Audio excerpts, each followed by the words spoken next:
Hey, everybody out there in Cryptid land. Tonight, me and my buddy Dirty are bringing Thom Cantrall back on to talk about his new book, Sasquatch America. It's good reading, and it's got my story in it. That makes it better reading. So join us tonight when we talk about it on the Cryptid Quest podcast. Hey, everybody out there in Cryptid land. Thanks for joining us today. We have Thom Cantrall coming back on.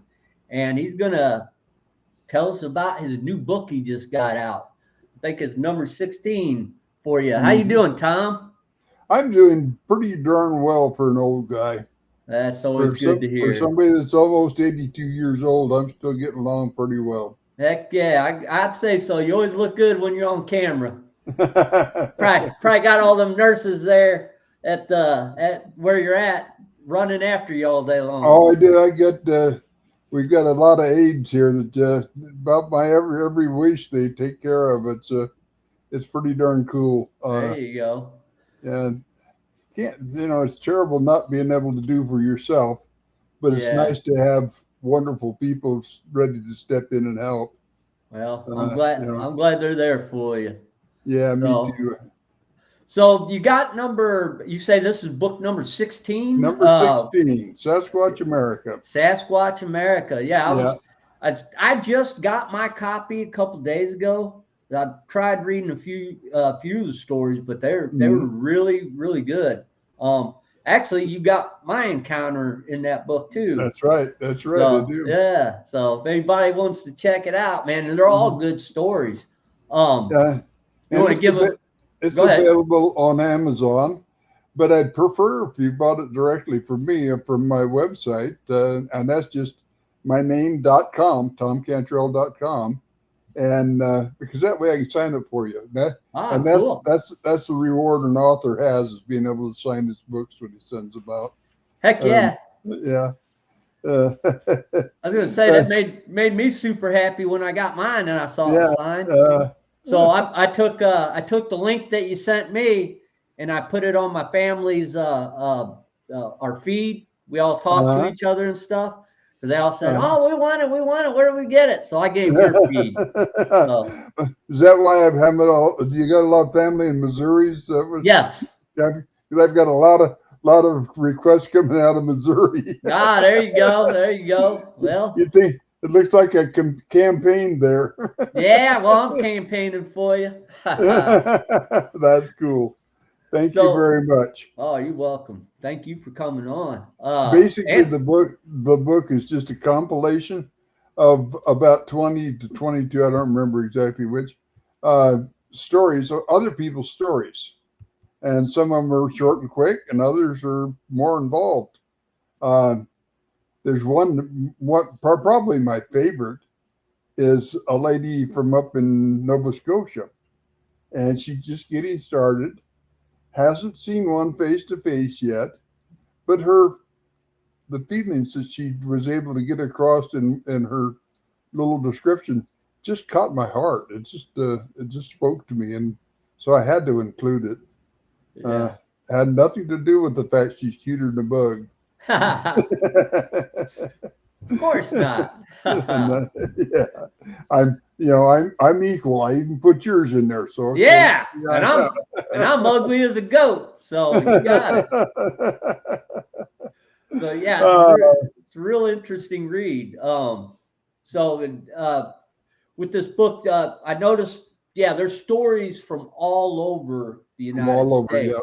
And Nova Scotia, that's isn't that up towards Canada? That's in this part of Canada, yeah. That's what I thought. Far eastern Canada, yeah. Been a long time since I took the class. Geography, yeah. Yeah, geography. So been a minute. But and I like that because I like to see the way different people do things, and and I have my favorites, of course. They're in the book. Yeah. But I listen to everybody, and and I apply my own tests to it. But we were Barb Shoup and I were talking just this afternoon. She came to visit me, brought lunch today. Oh, nice. and we're talking about how you can tell the difference somebody that's making a report that's real versus somebody that's just BSing you. And she used to work at the little store in the little town of Greenwater here in Washington, and population 8. Yeah. But people would come in and they're all excited. You can see it on their whole countenance. They've seen something that they don't understand, and then you get the other guy that comes in and is all casual about it. And it doesn't take any brains to figure out who's who, and whose story's real and who isn't. It's just the way it is, But yeah, a lot of people I've noticed when I talk to them, and when they're really sincere about what they saw, what they encountered, boy, you can hear it coming out in their voice. Yep, and you can see it in their eyes, and it's just totally different than somebody that's just trying to blow smoke. Yeah, it's 100%. This a lady I just interviewed. She was one of those that she told me about seeing one in broad daylight from about 30 feet away, and you could tell she was reliving it as she was telling me about it. And actually, something she said reminds me of something I've heard about you. I think you've told somebody else that the Bigfoot sometimes take twigs or limbs or stuff and make like hieroglyphs with them. Glyphs. Yeah. Okay. She said she had that happening to her, and I never really, I've not really heard about it that much, except from what I heard you tell, and you didn't tell it to me. You told it to somebody else, and then I got it secondhand. My two partners, Brian Bland and Susan Bland. Now, we did a 5-year study up in British Columbia, in Brian's area, and wrote it up. Woodworks is the name of that book, and it talks about the glyphs, and it's basically just another written language for them. Pretty much the same way the runes are for the Scandinavian people. They're done with sticks and symbols that mean things to one another. The cool thing about them, if the thing is meant for you, you will know it immediately. Okay, if it's not, you can never figure it out. But because you don't know text, the context. I mean, you take a word like BOW. What's it mean? Yeah. It can be the front of a ship. It can be a ribbon in the hair or a bend at the waist. Yeah. If you don't know context, you don't know anything. And it's the same thing there. If you don't know the context of them, you have no chance of deciphering it whatsoever, because they're just symbols that you work with. Okay, and normally speaking, like their direction glyphs, there might be an arrow and then a little signature glyph below it, which would mean that Forstner went that way, or he's going to meet you at the big rock, something like that. It depends on the individual. So your classes of glyphs you can understand, like the 6-point star. Star David, they call it. Yeah, well, no, that's just a 6-point. Star David's 8-point. Okay. That type of thing, that's an energy symbol. That's the source of energy. Okay. Makes sense. The X is a welcome sign. It's a peace welcome sign. And too many people put our own connotation on it and say, "Oh, that means keep out." No, it doesn't. Yeah, see, that's what I've always heard. Keep out or beware. Yeah, if they tell you that, they have no idea what they're speaking of, because it means exactly the opposite. So when you guys went up there, did you for this expedition and research, is that the reason you went up there, is to Yeah, well, discover these cliffs? Brian lived in that area, and Okay. it was in his research area, and it was such a natural and beautiful place to do it because there was no ground cover. It was just moss, Oh, wow. and so they were easy to spot, easy to pick up. Yeah. And we just walked down through the timber, and its place had been logged in the mid 30s. So, it was 70, 80-year old timber and good sized stuff, a lot of open ground. And so they were easy to find, easy to work with. And it was easy to stay in touch with the locals there too, because we were around all the time, and they got to know us and we got to know them. And that's where I got to see the twins being born, was one of the young ladies, part of that clan, and her mate that she had gone to Oklahoma to meet, and then came back. And yeah, so when she was ready to give birth, I was invited and got to sit and watch twins being born with 18 male Sasquatch, which was a little could be intimidating, but I I was found gonna, it. that's the word I was thinking of. Very intimidating. Oh no, it was exciting. It was too exciting to be intimidating, and watch them being born. The first thing they do is take them down to the creek and wash them off, and of course the baby just gives us a holler like mad, which serves Yeah. the same purpose as our babies. They swat them on the butt to get their lungs started Yeah. and cleared. That does the same thing, just and at the same time they're washing them off, and they're just a little ball of fur when they're born. So did it, do they sound like human babies when Very much, just very much? louder. Just Yeah, louder? I yeah, figured yeah, they'd probably be louder. I just didn't yeah. know, maybe they already had that No, going at a young they age, but they do have they can growl, but their cry out is pretty much the same. Yeah, okay. yeah. Cool. They're it's a lot of fun. Then I got to Yeah. go back in 23 and see him again at 8 years old, and that was cool. That was really cool. Oh, wow. So Yeah. how much did they sprout up in 8 years? Well, they went from infant Oh, size, probably 24 to 26 inches long, something like that, and then when I went back to see them, they were a good 5 feet tall. oh, wow. Yeah, yeah, four Okay. and a half to 5 feet tall, and her new baby, she had her new baby there too, and he was a year old, and yeah, they're 2 years old. Yeah, at any rate, somewhere right in there, and but yeah, so they they have they have offspring about once every 7 years. Okay, and they do that to keep the population low, Oh, and that way they control their population.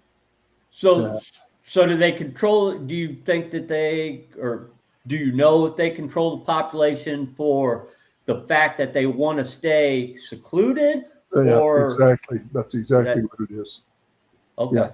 they want to stay hidden. They want to be able to do what they do without interfering and without interference. And at that population level, they've determined they can do that. And if you see one, it's because they wanted you to see them. There are no Yeah. accidents there. There are no accidents there at all. They, if you see one, it's because it was time for you to see them, and they wanted that to happen.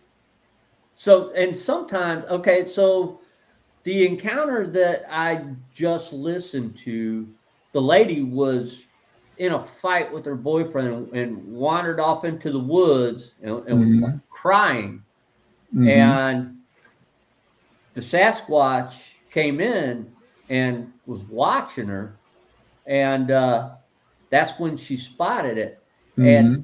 and she said that she almost got the feeling that it came in because it knew she needed comfort, because she said when she saw it, she wasn't necessarily scared. She just Hmm. forgot about everything Right. and was focused.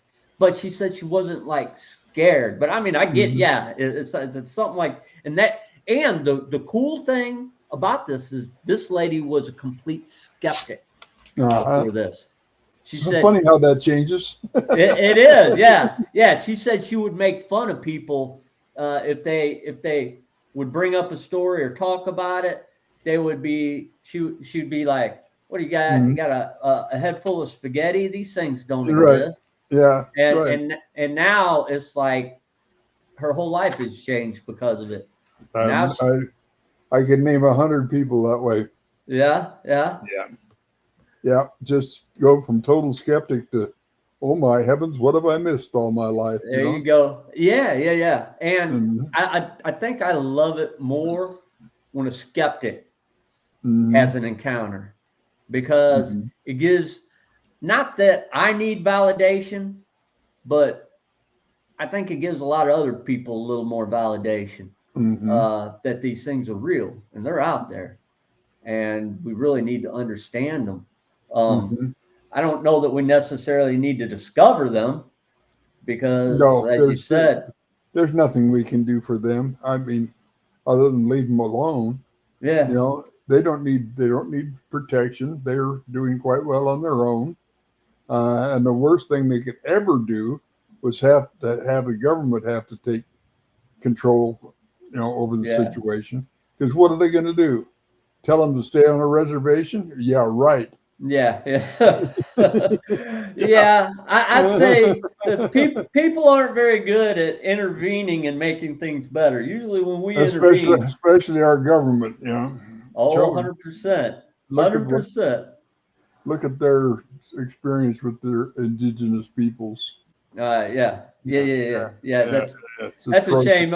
Almost makes me embarrassed to be, even It though does. even though I do love my country, I don't really It's, appreciate some of the stuff that has happened that's to right. other people. Yeah, So yeah, yeah, and yeah. yeah.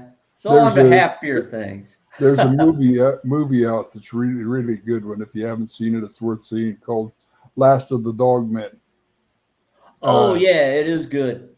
I've and seen it. there's a line in there that said, "What happened was how did she phrase that? What happened was oh, my memory is so bad anymore." Mine is too. It's okay.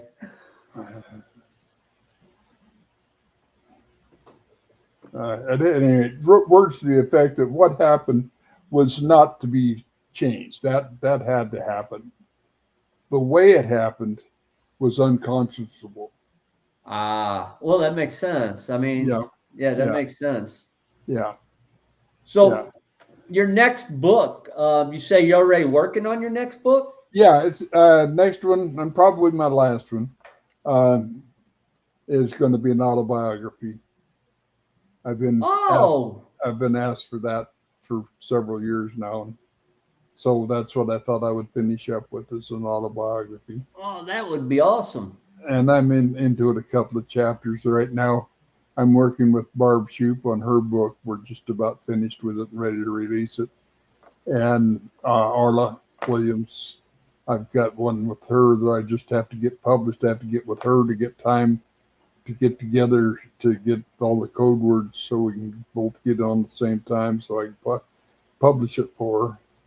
And I've been pretty ill here for a couple of weeks, so just starting to come out of it now. But so I have to get that done. I hope to get that done tomorrow, and then over the weekend I can work on Barb's book, and hopefully by end of next week it'll be ready to publish. So Oh, wow, cool. yeah, yeah, yeah. It's fully written. We're just adding uh, pictures now, adding illustrations. Very nice. Yeah, yeah, Uh, and it's good. Oh, it's good. It's good. oh, I can't wait. I'm Yeah. supposed to have Barb on. I've had her scheduled like 2 or 3 different times, but Mhm. something always happens. But She's a busy lady. Yeah. So, but I got her on the schedule. She's coming up again, Yeah. so I'm looking forward to talking to her. Maybe we can talk about that one when we Yeah. chat. Then we're gonna have her here in July at our town hall meeting where I live. And again in July, I'd like to get Dr. Alley to be with her, Rob Alley, but I haven't been able to get a hold of him, and so I don't know where he is right now. Somewhere between here and Alaska. So, There you go, somewhere in yeah, between. yeah, Are yeah. you getting out and doing any events this year? Yes, I am. I've got two coming up next month. One in Medellin Falls, up in the northeastern corner of the state. I tell people who want to know where Medellin Falls is. If you stand in the middle of town and throw a rock due north, it'll land in Canada. And if you turn east and throw it due east, it'll land in Idaho. So that's where you are. Hey, all right. But they have Sounds like quite a festival there every year, and I've been pleasure to be there. All the first year I wasn't there, but I've been there every year since, and it's great fun. They'll have 5,000 people in that little town oh over nice. that weekend. Yeah, Nice. So yeah. what when is what part of the summer is that taking place? That's Father's Day weekend, 14th, 15th of June. Oh, okay. That's coming up pretty quick.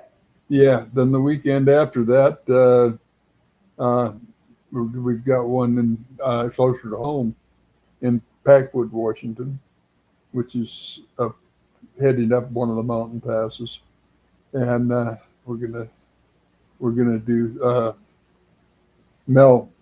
Uh, what's Mel's last name? Scahan? He's yeah, Scan Mel, and Oh, is that how you he's pronounce it? Have I been yeah, pronouncing it wrong all yeah, this time? yeah, Mel Scahan. Scahan. That's usually what I say. Mel is an enrolled member of the Yakima Nation, Yeah, I've and interviewed him a couple times.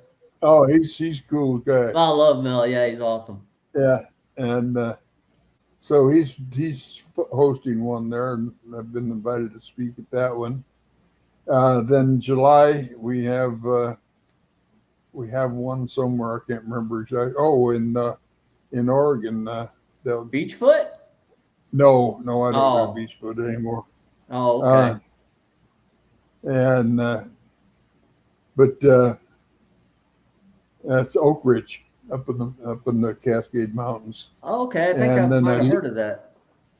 yeah, I leave that one and drive from there to the Blue Mountains back in Washington again, and we're spending a week in camp there. And I can go to that one because we rent the Forest Service guard station there, and it's got regular beds and stuff in it, so I can sleep there. Heck yeah.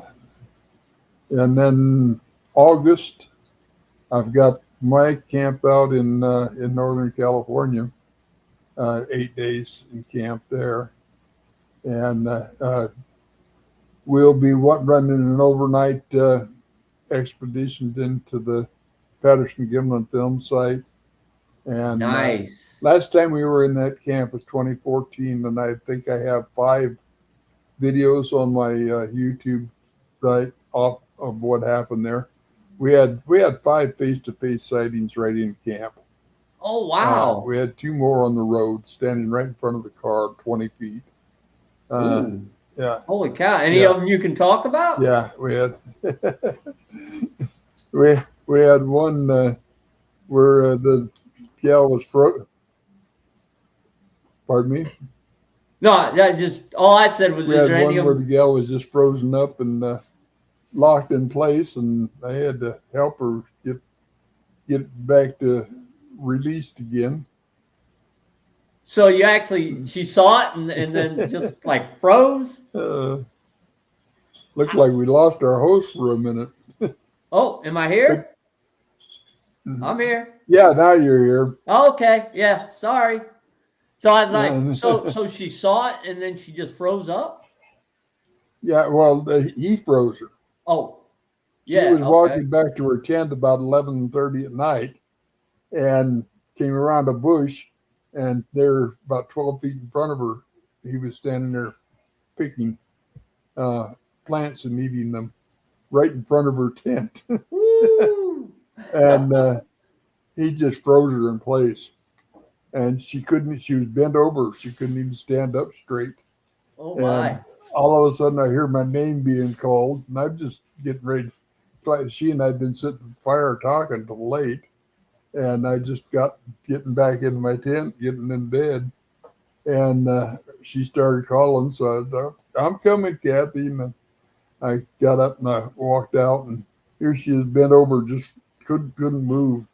And the funny part of it is she's talking to him, he's talking to her, but neither one of them are hearing the other one.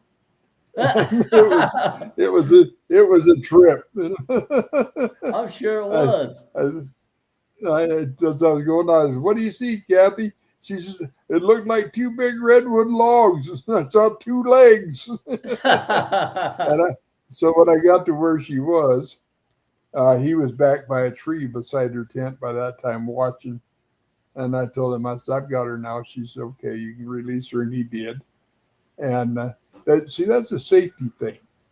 A lot of people don't realize that. They think that's aggressive. No, that's a safety thing.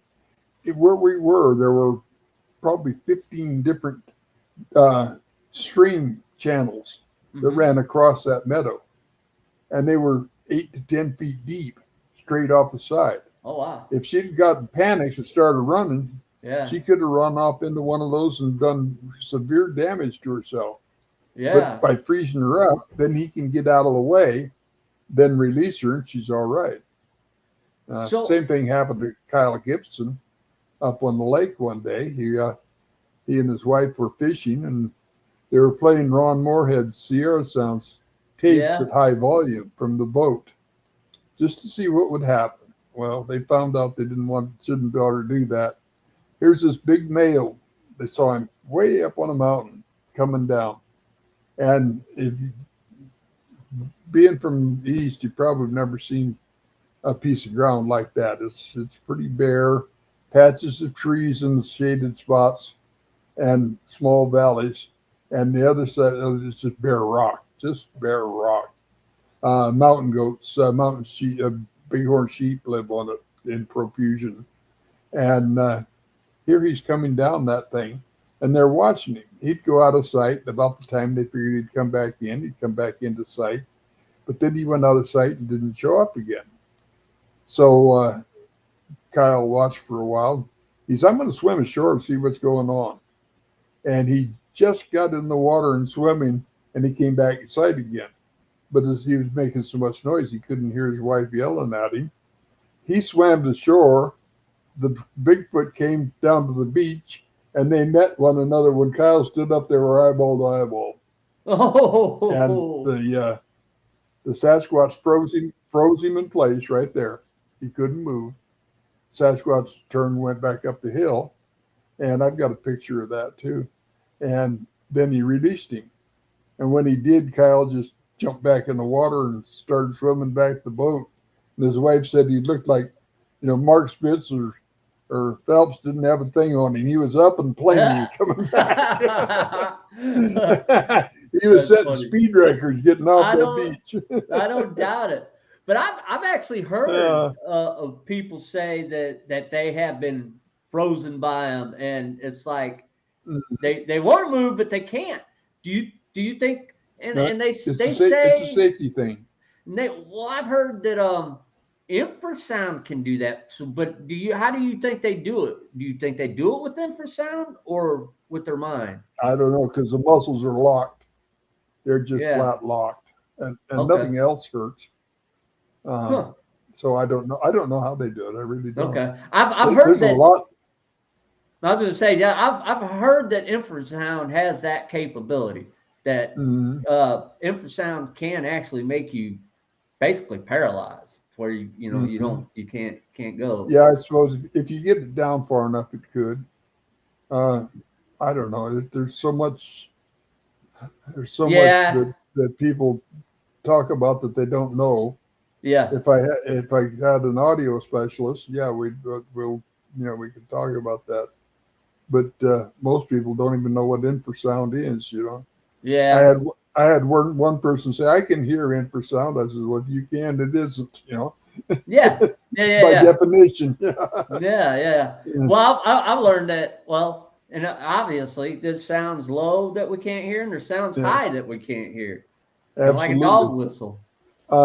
Yeah, exactly. And if you look at the spectral analysis of Bigfoot's, of Sasquatch uh, utterances, they go to 50,000, and ours only go to 20. That's what I thought. Yeah, ours is at 20. I've got a spectral uh, analysis of one that's 5 octaves. One note, covers 5 octaves. There's no human on earth that can do that. Oh, no, no, no. We have humans that can sing in 5 octaves, but Yeah. not all in one note. You know, So I've also well I've heard that Sasquatch might possibly have more than one set of vocal cords.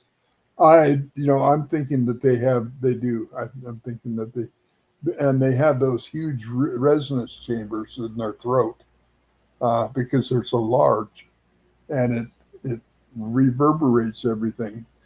You, And yeah, it's just you know what's kind of cool is you just mentioned that, and that this other interview keeps popping up. I'm sorry, but uh, a lot of things you're saying, she was saying too. That's kind of like beating around in my head. She was wondering if Bigfoot because might mhm, have like a and I've never heard anybody say they have a resonate because she's like, I wonder if they have like one of those mhm.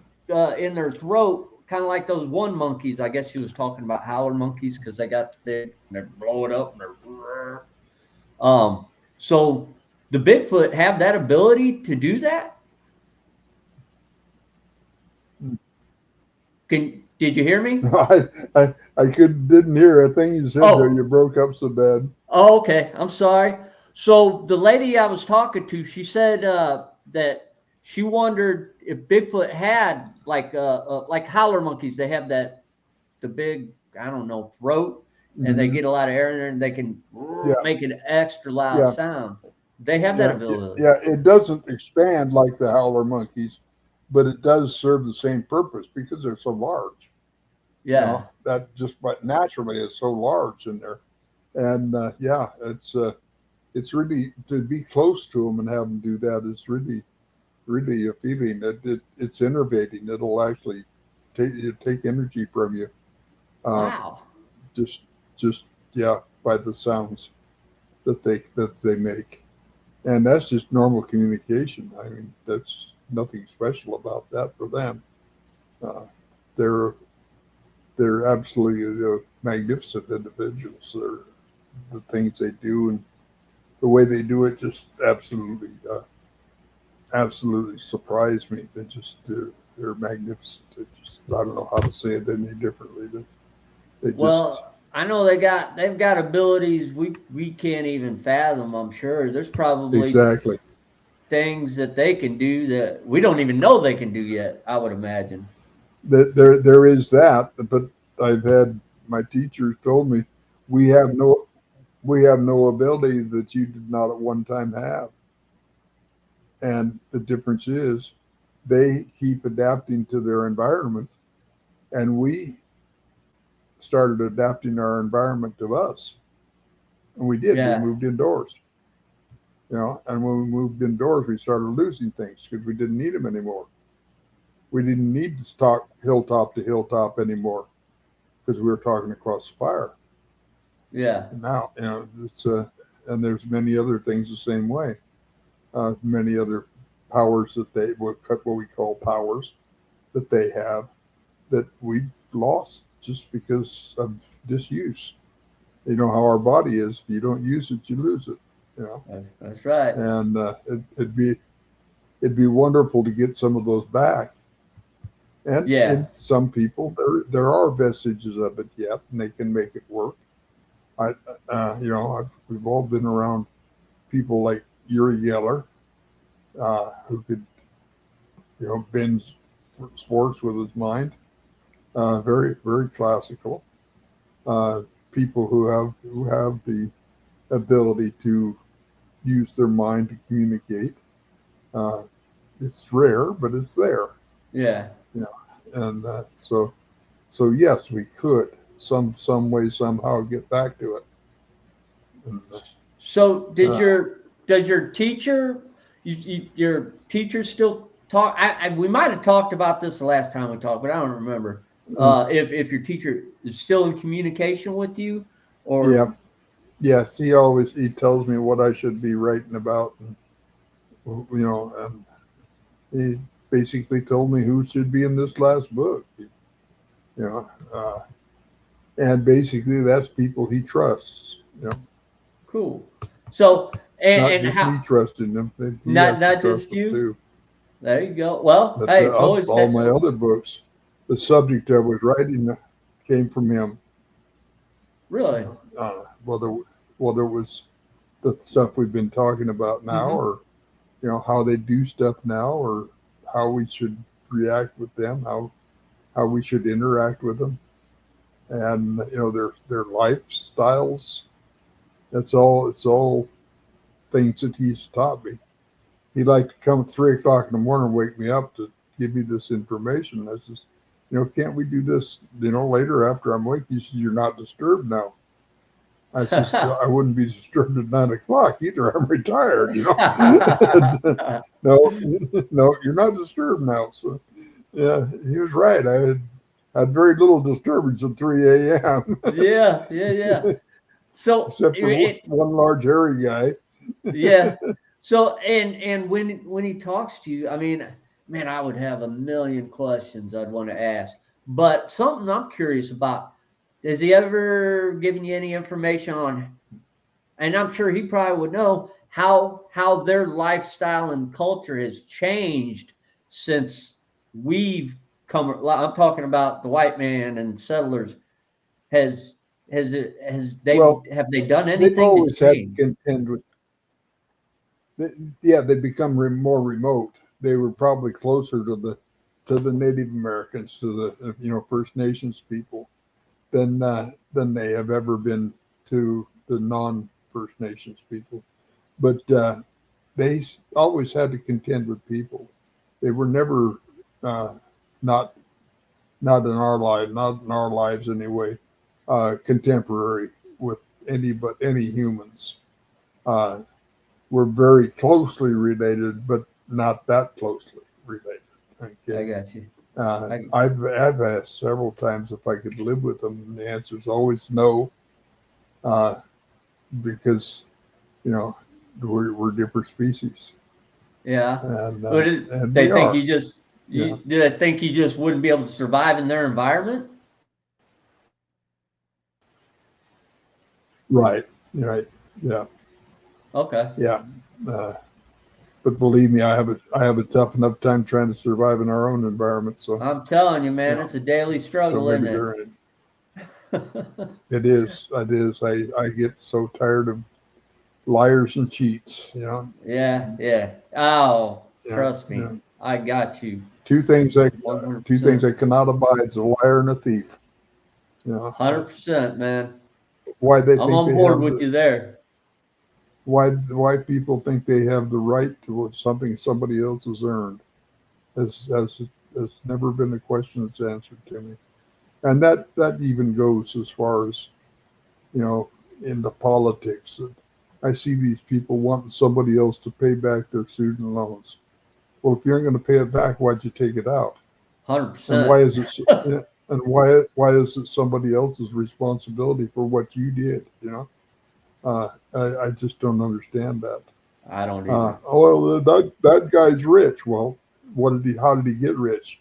Was it Working handed it hard. to him, or did he work his butt off to get it? Yeah, And 100%. well, he was lucky. No, he wasn't lucky. He worked his butt off.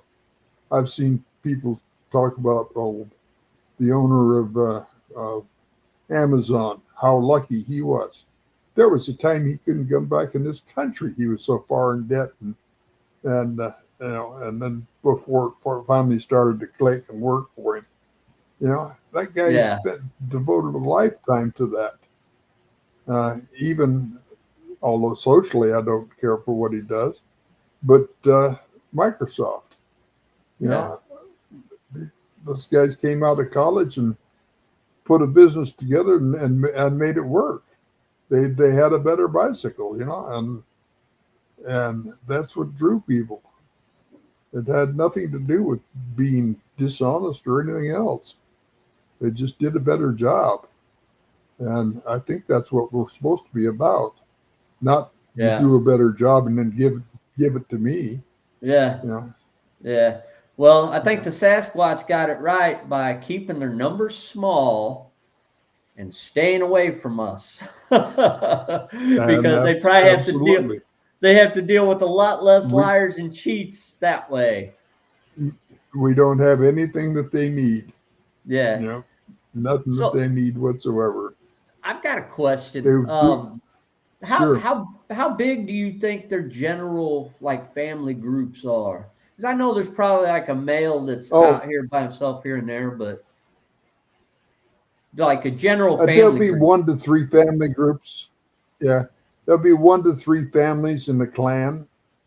Clan will Oh, number anywhere from 15 to 18 individuals, and that's determined by the food uh, capabilities of an area, the size. I have identified in the state of Washington 20 clans, oh wow. and so that puts about 300 individuals in the state of Washington. Okay, and different times of the year you can find them in different places. Of course, now they're just starting to go back up the mountains again because the snow levels. It's up, clear up to about 5,000 feet, and then it's heavy snow from there on.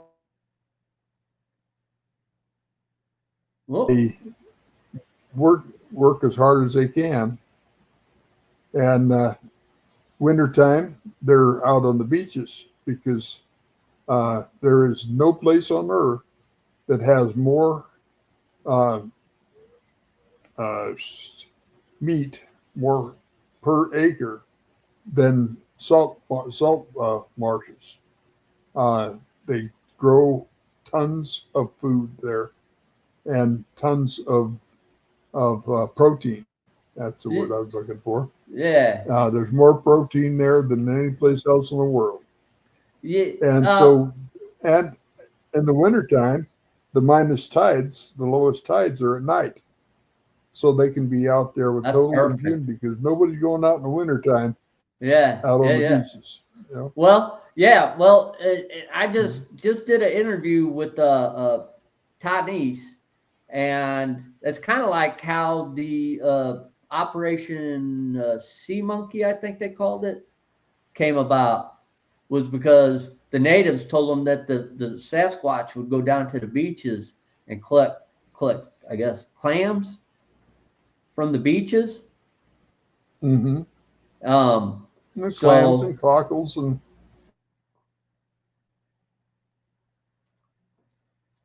well, I lost you a little bit. There, uh, now I got you back. it's acting up. I didn't, yeah, Yeah, our it's acting internet's up on us slipping a in and bit out. tonight. I'm sorry. Mm-hmm. All right. Well, Mm. I mean, we're at about 45 minutes. If you well, you got any other stories or anything you want to talk about, or before we get off of here, any Well, more information? well, I just, if anybody has any questions for me personally, again, you can reach me through my email, which is on my website. That's just my name.com. And I'm always willing, when I have time, to answer those questions. Now, I've been pretty ill. I'm just getting back in line from that. So I'm a little behind. So it might take me some time.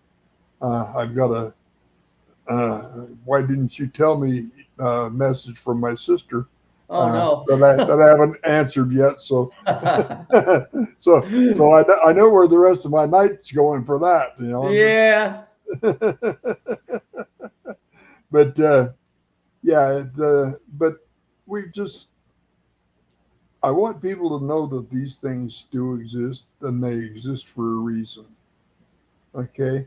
I want you to treat them with respect. Every bit of respect you give your own child or your own mother and father. okay, because they deserve it. They're very intelligent, probably more intelligent than we are, and you're not going to fool them. I see these people who put their cameras in the back of their backpack pointing backwards. And, you know, somebody asked me one type, what type of camo do you wear when you're camo? They Camo, know, that ain't.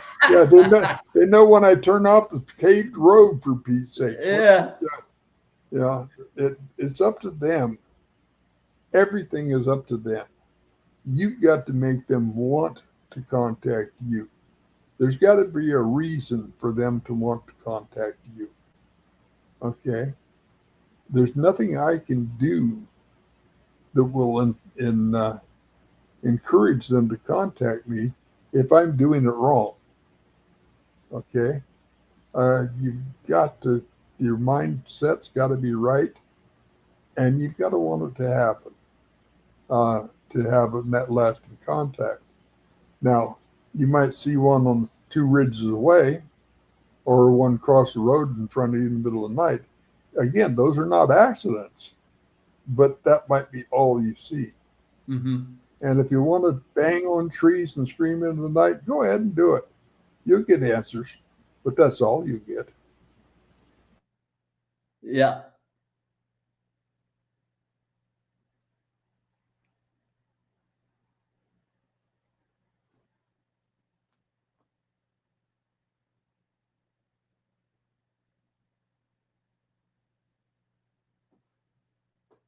Thom? Hello.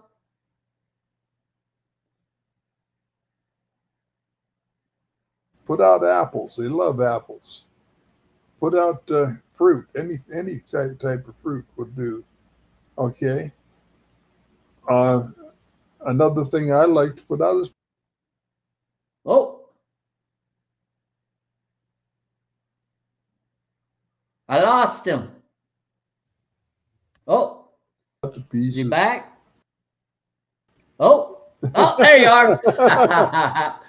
Man, it's playing games with us tonight, Thom. It seems to be having its own way with us. Yeah. Oh, I got to tell you a story. All You right. see the sign behind me there for Quinault. the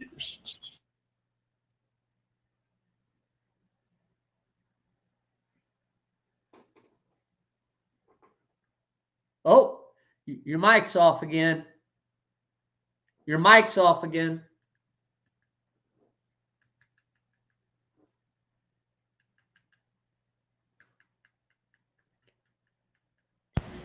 I There was you go. first speaker for them, and Barb Shoop had my time book. I've got a Yeah. book that, flip the pages at 20 minutes, 10 minutes left, at 5 minutes, 4, 3, it counts me down, so I can quit right on time. Yeah. And I was down to a minute left, Yeah. and my teacher says to me, he says, "Keep speaking. I need more time. Keep speaking." And I'm done. Keep speaking. So I did, and Barb's sitting over there, Yeah. Stop. trying to get me to stop, but he told me to keep speaking, and all of a sudden, the microphones just started screaming out every place in the building. The microphones were screaming. Just every loudspeaker was as loud as you could be. Oh no. And come to find out, inside of a locked box, inside of a blocked room, somebody turned a switch. Holy cow. Now, what he was doing, I have no idea, but he sure got everybody's attention. Oh my gosh, that's hilarious. Well, it was sure fun talking to you again, Thom. You want to give everybody that info on where to get your book again before we get out of here, and where to get your info at and check your stuff out? Yeah, for my new book.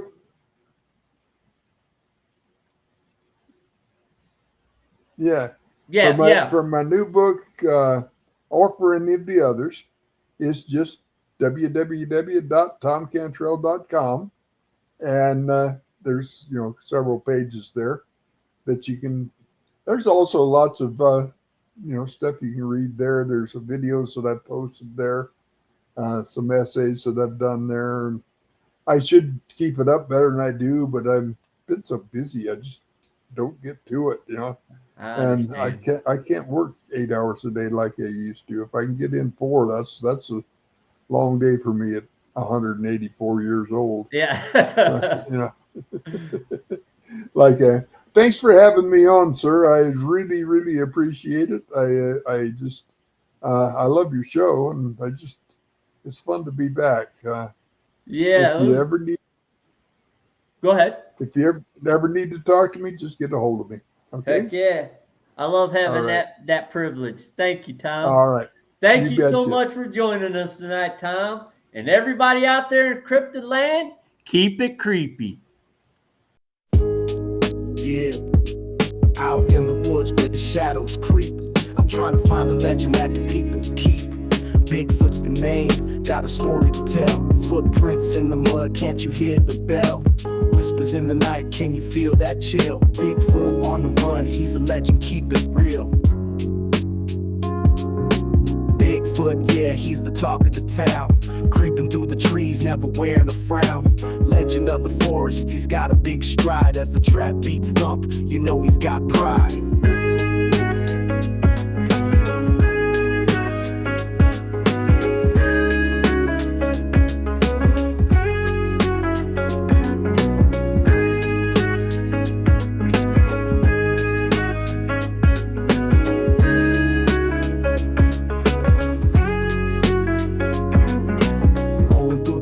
Like I'm on a quest, searching for the homie, you know he's the best. Got my camera ready, heightened senses on blast. Snap a shot of Sasquatch, legend unsurpassed. Eyes in the dark, you can't catch what you can't see. King of the woods, living wild and free. Bigfoot, yeah, he's the talk of the town. Creeping through the trees, never wearing a frown. Legend of the forest, he's got a big stride. As the trap beats thump, you know he's got pride.